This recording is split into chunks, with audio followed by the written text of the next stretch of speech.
लखनऊ का मलिहाबाद क्षेत्र पूरे देश में दशहरी आम के लिए मशहूर है। इस पूरे क्षेत्र को खास तौर से मलिहाबाद और काकोरी को फल पट्टी भी घोषित किया गया है। यहाँ पर केवल दशहरी के बाग हैं, लेकिन विगत 4 से 5 सालों में इन आमों में ऐसे ऐसे रोग लग गए, ऐसी बीमारियां पैदा होने लगीं, जिसके चलते बागवानों को नुकसान होने लगा। प्रतिवर्ष जहां बागवानों को 1 लाख रुपए तक की इनकम हो जाती थी, लेकिन अब उन्हें 10 से 20 हजार की इनकम रह गई है। ऐसे में साल भर में जो एक फसल से वो अगर इतनी कम इनकम कमाते हैं, तो उन्होंने बाग को उजाड़ना ही उचित समझा। इस वजह से वो अब बाग काटने लगे हैं। हमारे पीछे भी जो बाग दिख रहा है, इसकी भी कटाई छटाई हो रही है। यही वजह है क्योंकि इन बीमारियों से बचा जाए और इसमें हम फूलों की और दूसरी खेती करें, जिससे हमें अच्छी आय मिल सके। तो किसानों का यही सोचना है, जबकि कृषि वैज्ञानिकों का मानना है कि ऐसी कोई बीमारी नहीं जिसका इलाज न हो। और रही बात, जो किसान हैं उनको सही तरीके से दवाओं का छिड़काव करना चाहिए, जिससे कि उनके बाग बच सके। हम सभी लोग जानते हैं कि इस प्रकृति में जितने भी कीड़े हैं, वो लगभग उनकी जनसंख्या का 90% जो है वो प्रकृति उनको नियंत्रित करती है। केवल 10% जिनकी जनसंख्या होती है, उनको मारने के लिए, घटाने के लिए हम लोग प्रयास करते रहते हैं। उनमें ये नाना प्रकार की विधियाँ, उसमें पेस्टिसाइड वगैरह वगैरह ये सब आती हैं। अभी तक ऐसा कोई कीड़ा इस क्षेत्र में नहीं है जिसका इलाज उपलब्ध नहीं है।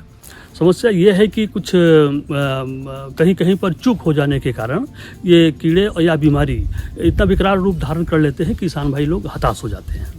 इसके लिए ज़रूरी ये है कि किसान भाई एक तो ये कि सलाह अच्छी जगहों पर लें कि किस कीड़े में और किस रोग में कौन सी दवा डालनी है।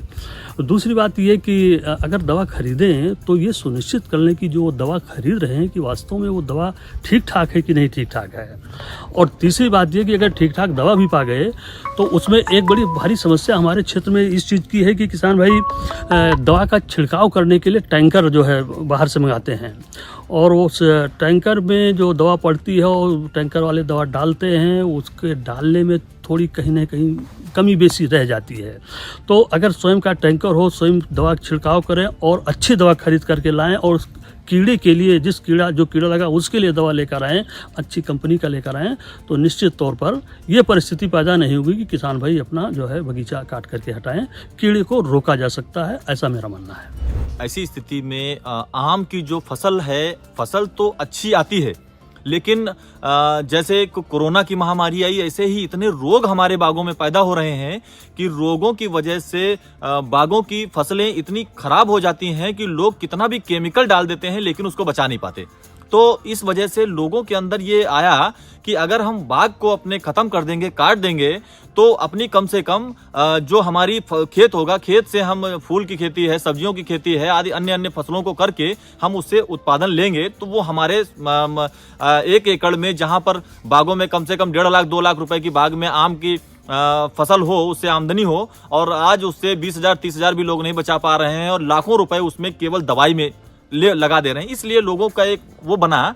लेकिन मेरा जो अनुभव आया उसमें ये आया कि प्राकृतिक तरीके से अगर बागवानी की जाए और प्राकृतिक तरीके से करके उसको अच्छा किया जाए, कैनोपी सेटिंग किया जाए, जैसे मैं आप देख पा रहे हैं कि हमने अपने बागों को कैनोपी सेटिंग के लिए परमिशन डीएचओ साहब से, जिला उद्यान अधिकारी से लेकर के फॉरेस्ट से उसको परमिशन लिया। परमिशन लेने के बाद में उसको अपनी कैनोपी सेटिंग बीच की, जो एक पौधे के जो बिल्कुल बीचों बीच की, जो जहां पर धूप आती है, अगर वहां की 1 शाखा 2 शाखाएं निकाल दिया जाए, तो जो रोग बहुत ज्यादा ग्रस्त हो रहे हैं पौधे, उनसे बचाया जा सकता है, और हमारी दवाई भी कम लगेगी और फसल भी अच्छी होगी, उसका रेट भी अच्छा मिलेगा, जिसका लाभ मुझे पिछले वर्ष मिला भी। हमारे एक मित्र हैं भाई यतीन्द्र जी, उन्होंने अपने ऑर्गेनिक आम को, प्राकृतिक आम को रसिया तक भेजा, और वहां से इतना ऑर्डर आया है कि इस बार माल हम लोगों को पर सप्ताह 4 टन देना है, जो नेचुरल फार्मिंग के द्वारा, बाग के द्वारा आम हो रहा है।